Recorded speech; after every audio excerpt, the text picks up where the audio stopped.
அஸ்ஸலாமு அலைக்கும் வரஹ்மத்துல்லாஹி வபரகாத்துஹு. எல்லாம் வல்ல அல்லாஹு தாலாவின் நல்லடியார்களே, நாம் நோன்பு நோக்கக்கூடிய நாம் அரஃபா தினத்தை அடைந்து நோன்பு நோற்று இருக்கின்ற நாம் ஒரு அமலை செய்யாவிட்டால் நம்முடைய நோன்பு ஏற்கப்படாது, நம்முடைய தொழுகை ஏற்கப்படாது, இன்னும் மற்ற மற்ற நல்ல அமல்கள் அல்லாஹ்ல ஏற்கப்படாது. அது என்ன? அல்லாஹ்வின் தூதர் நபிகள் ஸல்லல்லாஹு அலைஹி வஸல்லம் அவர்கள் இரண்டு விஷயத்தை சொல்லி காட்டுறாங்க. அல்லாஹ்வின் தூதர் சொல்றாங்க, நீங்கள் இறை நம்பிக்கை கொள்ளாத வரையில் சொர்க்கத்தில் நுழைய முடியாது. நீங்கள் ஒருவரை ஒருவர் நேசிக்காத வரை முழுமையான இறை நம்பிக்கையாளராக ஆக முடியாது. உங்களுக்கு ஒன்றை நான் சொல்லி காட்டுகின்றேன், உங்களுக்கு ஒன்றை நான் கூறுகிறேன். நீங்கள் ஒருவரை ஒருவர் அன்பு செலுத்திக் கொள்ளுங்கள், நேசம் செலுத்திக் கொள்ளுங்கள், உங்களுக்கிடையே நீங்கள் சலாத்தை பரப்புங்கள் என்று அல்லாஹ்வின் தூதர் நமக்கு சொல்லி காட்டுறாங்க. இந்த இடத்துல நாம் கவனிக்க வேண்டிய ஒரு விஷயம், அல்லாஹுடைய தூதர் முதலாவதாக சொல்றாங்க, இறை நம்பிக்கை கொள்ளாத வரையில் நீங்கள் சொர்க்கம் நுழைய முடியாது. அல்லாஹ்வின் இறை நம்பிக்கை 5 விஷயத்தை நீங்கள் நம்பிக்கை கொள்ளாத வரை நீங்கள் சொர்க்கத்தில் நுழைய முடியாது. நீங்கள் ஒருவரை ஒருவர் நேசிக்காத வரை முழுமையான இறை நம்பிக்கையாளர் ஆக முடியாது. நீங்கள் ஒருவரை ஒருவர் நேசித்துக் கொள்ளுங்கள், இன்னும் ஒருவருக்கு ஒருவருக்கு இடையில் நீங்கள் சலாத்தை பரப்பிக் கொள்ளுங்கள் என்று அல்லாஹுடைய தூதர் நமக்கு கட்டளையிடுறாங்க. இந்த இடத்துல நம்ம ஒரு விஷயத்தை கவனிக்கணும். ரசூலா என்ன சொல்றாங்க, சுருக்கமா இதோடைய கான்செப்ட் என்ன அப்படின்னு பார்த்தா, நீங்கள் ஒருவருக்கு ஒருவர் முஸ்லிம், ஒருவருக்கு ஒருவர் சகோதரர்கள், நீங்கள் அன்போடு இருக்க வேண்டும், நேசத்தோடு இருக்க வேண்டும், உறவோடு இருக்க வேண்டும். இங்க நமக்கு அல்லாஹுடைய தூதர் சொல்றாங்க. ஒருவரை ஒருவர் சலாத்தை நீங்கள் பரப்பிக் கொள்ளுங்கன்னு சொல்றாங்க. அப்போ நம்ம சலாத்தை பரப்பும் பொழுது நமக்கிடையே ஒரு அன்பு தான் அதிகரிக்கக்கூடியதாக இருக்கு. சலாமுன்னு சொல்றோமே, அது எனக்கு ஒரு சாதாரண விஷயமா? சாதாரண விஷயமே கிடையாது. அஸ்ஸலாமு அலைக்கும் அப்படின்னு நம்ம சொல்றோம் இல்லையா, அது நாம் ஒருவரை பார்த்து நாம சொல்றோம், நம்முடைய சகோதரனை பார்த்து சொல்றோம், ஒரு முஸ்லிமை பார்த்து நம்ம சொல்றோம், ஒரு கணவரை பார்த்து சொல்றோம், ஒரு ஃப்ரெண்டை பார்த்து சொல்றோம், இன்னும் நம்முடைய குழந்தைகள் இடத்துல நம்ம சொல்றோம். அது என்ன ஒரு சாதாரண வார்த்தையா? ஒரு சாதாரண வார்த்தையே கிடையாது. அஸ்ஸலாமு அலைக்கும் அப்படின்னு நம்ம சொன்னா, உங்கள் மீது அல்லாஹ்வின் சாந்தி உண்டாகட்டும் என்று நாம் அவர்களுக்காக செய்கின்ற அந்த துவா. அப்போ நாம் ஒருவருக்கு ஒருவர் நாம் அப்படி சலாத்தை சொல்லிக் கொள்ளும் பொழுது நமக்கிடையே அல்லாஹ் ரப்புல் ஆலமீன் அந்த அமைதியை ஏற்படுத்துகிறான், அந்த சாந்தியை அல்லாஹ், அந்த அருளை அல்லாஹ் நமக்கு கொடுக்கிறான். அப்போ இந்த இடத்துல நம்ம கவனிக்க வேண்டிய ஒரு விஷயம் என்ன அப்படின்னா, இந்த அரஃபா நோன்பை நோற்று இருக்கின்ற நாம் நம்முடைய சகோதரர்களிடத்திலே நாம் பேசாமல் இருப்போம், நம்முடைய நண்பர்களிடத்திலே நாம் பேசாமல் இருப்போம், இன்னும் நம்முடைய உறவுக்காரர்களிடத்தில் நாம் பேசாமல் இருப்போம். அப்போ நாம் பேசாமல் இருக்கும் பொழுது அந்த இடத்துல அன்பு உருவாகுமா? ஆகாது. அங்கே நாம் ஒருவரை ஒருவர் நேசித்தவர்கள் ஆகுவோமா? ஆக மாட்டோம். அல்லாஹ்வுடைய தூதர் சொல்றாங்க, நீங்கள் உங்களில் ஒருவரை ஒருவர் நேசித்துக் கொள்ளாத வரை நீங்கள் உண்மையான இறை நம்பிக்கையாளராக ஆக முடியாது, இன்னும் அந்த சொர்க்கத்தில் நுழைய முடியாது என்று அல்லாஹுடைய தூதர் நமக்கு சொல்றாங்க. அப்போ அந்த அரஃபா தினத்திலே நோன்பு நோக்கின்ற இன்னும் தொழுகை மற்ற அமல்கள் எல்லாம் அல்லாஹ்விடத்திலே ஏற்கப்பட வேண்டும், நாம் அந்த சொர்க்கத்திலே நுழைய வேண்டும் என்று ஆசை நமக்கு இருந்துச்சு அப்படின்னா, நாம் யாரிடத்தில் பேசாமல் இருக்கிறோமோ, நாம் யாரிடத்தில் கோபமாக இருக்கிறோமோ, நாம் நம்முடைய உறவுக்காரர்களிடத்தில் யாருடைய உறவை துண்டித்து வாழ்கிறோமோ அவர்களிடத்திலே நாம் சலாத்தை பரப்பக்கூடியவங்களாக இருக்கிறோம், நாம் சலாம் சொல்லக்கூடியவங்களாக இருக்கிறோம். சலாத்தை சொல்லி நாம் அவர்களிடத்திலே ஒருவரை ஒருவர் நேசித்துக் கொள்ளக்கூடிய விஷயத்தை அங்கே வளர்த்து கொள்ளக்கூடியவங்களாக நாம் இருக்கிறோம். அப்போ நாம் அப்படி பேசாமலே இருந்து இந்த அமல்கள் எல்லாம் செய்தோம் என்று சொன்னால் அல்லாஹ்விடத்திலே முழுமையான கூலி கிடைக்குமான்னு பார்த்தா கண்டிப்பாக முழுமையான கூலி கிடைக்கவே கிடைக்காது. அப்ப நம்ம என்ன பண்ணணும்? இந்த விஷயத்தை நாம் யோசிக்கக்கூடியவங்களாக இருக்கணும். நாம் யாரிடத்துல பேசாமல் இருக்கிறோம்?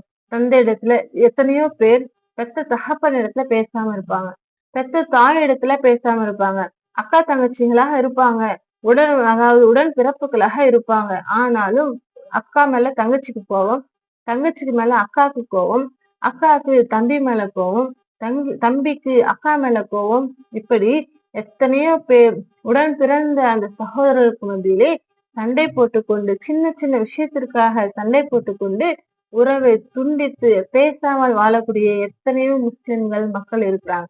ஆனா என்ன நம்ம பண்ணணும்? அல்லாஹிற்காக அல்லாஹ் சொல்றான் இல்லையா, நீங்கள் ஒருவரை ஒருவர் நேசித்துக் கொள்ளுங்கள், அப்படி நேசிக்காத வரை நீங்கள் உண்மையான இறை நம்பிக்கையாளராக ஆக முடியாதுன்னு அல்லாஹ் சொல்றான்ல.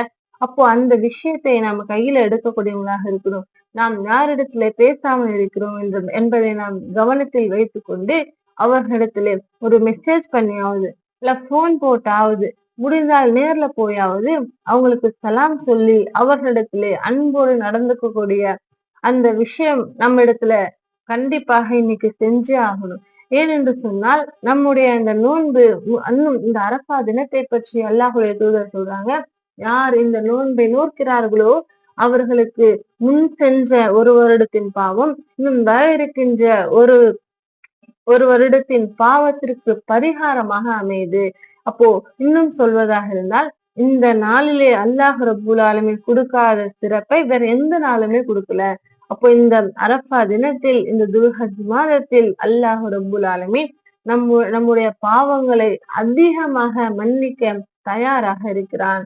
அப்போ அந்த நன்மையை நாம் அடைய வேண்டும் அப்படின்னா என்ன பண்ணணும்?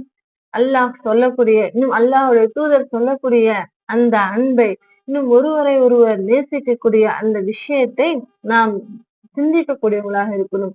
நாம் யாரிடத்திலாவது கோபமாக இருக்கிறோமா, நாம் யாரிடத்திலாவது பேசாமல் இருக்கிறோமா என்பதை நாம் கவனத்தில் கொண்டு வந்து அதை அவர்களுக்கு நாம் சலாம் சொல்லி, அதாவது ஒருவரைக்கொருவர் அன்போடு இருக்கக்கூடிய விஷயத்தை நாம் கையில் எடுக்க வேண்டும். ஏனென்று சொன்னால் அல்லாஹ் ரப்புல் ஆலமீன் இந்த தினத்தை நமக்கு ஒரு வாய்ப்பாக அல்லாஹ் தந்திருக்கின்றான். இந்த அரஃபா தினத்தை அல்லாஹ் அடையக்கூடிய வாய்ப்பை அருளை அல்லாஹ் நமக்கு தந்திருக்கின்றான். இன்னும் எத்தனையோ பேருக்கு இந்த அரஃபாவுடைய தினம் அடையாமல் மரணித்திருக்கிறார்கள், மைத்தாயிருக்காங்க. நம்ம கேள்விப்பட்டிருப்போம். இன்னைக்கு நாம இருக்கிறோம், நம்மோடு இருந்தவர்கள் நேத்து மரணிச்சிருப்பாங்க, 2 நாளைக்கு முன்னாடி மரணிச்சிருப்பாங்க, இல்ல இன்னைக்கு காலையில மரணிச்சிருப்பாங்க. நோன்பு நோற்று இருப்பாங்க, ஆனால் முழுமையாக அந்த நோன்பை வச்சிருப்பாங்களான்னு பார்த்தா இல்ல. ஒரு 10 மணி அளவுல, ஒரு 11 மணி அளவுல இப்படி மைத்தாயிருப்பாங்க. அப்போ அல்லாஹ் ரப்புல் ஆலமீன் அந்த அருளை நமக்கு கொடுத்திருக்கான். இப்ப இந்த நோன்பை நோற்கக்கூடிய நாம இந்த நோன்பை முழுமையான நன்மை அடையணுமா இல்லையா? அதை பாழாக்கி விட்டோம் என்று சொன்னார் அடுத்த வருடம் இதே இந்த அரஃபாவுடைய தினம் இந்த 9வது நாள் நமக்கு கிடைக்குமா அப்படின்றது நமக்கு கேரண்டி சொல்ல முடியாது. அதற்கிடையில என்ன வேணாலும் நடக்கலாம். அல்லாஹ் ரப்புல் ஆலமீன் நமக்கும் கூட மரணத்தை கொடுத்துடலாம். நாமளும் மயத்தாயிட்டா என்ன பண்ண முடியும்? இந்த தினத்தினுடைய நன்மையை நாம் பாழாக்கி விடக்கூடாது. அப்ப நீங்க என்ன பண்ணணும்? இந்த விஷயத்தை நீங்கள் பிறருக்கும் சொல்லுங்க, இதை ஷேர் கூட பண்ணுங்க. இன்னும் இந்த ஹதீஸை நீங்களே கூட எடுத்து சொல்லலாம். இப்படி ஒரு ஹதீஸ் இருக்கு, நாம் யார்கிட்டையும் பேசாம இருக்கக்கூடாது, நம்முடைய அமல்கள் முழுமையாக அல்லாஹ்விடத்துல ஏத்துக்கப்படாது, நம்முடைய அமல்கள் எல்லாம் சிரமப்பட்டு செய்கின்ற அமல்கள் எல்லாம் அல்லாஹ்விடத்துல பாழாகின்றும். பேசாம இருக்கீங்க இல்லையா, அவர்களிடத்துல பேசுங்க, சலாம் சொல்லுங்க, நீங்க முந்தி போய் சலாம் சொல்லுங்க, ஒருவரை ஒருவர் நேசியுங்கள் என்ற இந்த விஷயத்தை நீங்களாக கூட சொல்லலாம், அல்லது போன் போட்டு கூட சொல்லலாம், யார் வேணாலும் சொல்லலாம். ஒரு நன்மையான விஷயத்தை இவங்கதான் சொல்லணும் அப்படின்னு கிடையாது, அதை யாரு வேணாலும் சொல்லலாம். அப்போ இந்த விஷயத்தை முடிந்தவரை உங்களுக்கு தெரிந்த நண்பர்களுக்கு, உங்களுக்கு தெரிந்த குடும்பத்தாருக்கு இந்த விஷயத்தை எடுத்து சொல்லுங்க. அவர்கள் யாரிடமும் ஒரு முஸ்லிம் இன்னொரு முஸ்லிமுக்கு சகோதரனாக இருக்கிறார், பகைகளாக இருக்கக்கூடாது, பகைவர்களாக இருக்கவே கூடாது. இன்னும் அல்லாஹுடைய தூதர் நீங்கள் 3 நாளைக்கு மேல பேசாம இருக்கக்கூடாதுன்னு அல்லாஹுடைய தூதர் சொல்றாங்க. ஒரு முஸ்லிம் இன்னொரு மற்ற மூமினிடத்திலே 3 நாளைக்கு மேல பேசாம இருக்கக்கூடாது. அப்படியே ஒரு கோபம் வந்துடுச்சு, ஒரு சண்டை வந்துடுச்சு, ஏதாவது மன கஷ்டம் வந்துடுச்சா, 1 நாள் பரவாயில்ல, சரி அந்த கோபத்தினால பேசல. 2 நாள் பரவாயில்ல, சரி அந்த கோபத்தினால பேசல. 3 நாளும் ஆயிடுச்சு. 3 நாள் முடிந்ததுக்கு பிறகும் 4வது நாளும் நாம் பேசாம இருக்க 3 நாளைக்கு அனுமதி. அதற்கு பிறகு நாம் என்ன பண்ணிடணும்? நாம் சலாம் சொல்லி அவர்களிடத்துல பேசி விட வேண்டும். அப்போ அல்லாஹுடைய தூதர் இந்த அளவிற்கு ஒருவரை ஒருவர் நேசிக்கக்கூடிய இந்த விஷயத்திலே நமக்கு வலியுறுத்தி சொல்லியிருக்காங்க. அப்போ நாம் என்ன பண்ணணும்? அதிகம் கவனம் எடுத்து இந்த அரஃபா தினத்தின் இந்த நோன்புடைய இந்த தினத்தினுடைய நன்மையை நாம் முழுமையாக அடைய வேண்டும் என்று சொன்னால் நாம் இந்த விஷயத்தில் நாம் கவனமாக இருக்க வேண்டும். இன்ஷா அல்லாஹ். அல்லாஹ் ரப்புல் ஆலமீன் உங்களுக்கும் எனக்கும் அருள் புரிய வேண்டும். அஸ்ஸலாமு அலைக்கும் ரஹ்மத்துல்லாஹி வபரகாத்துஹு.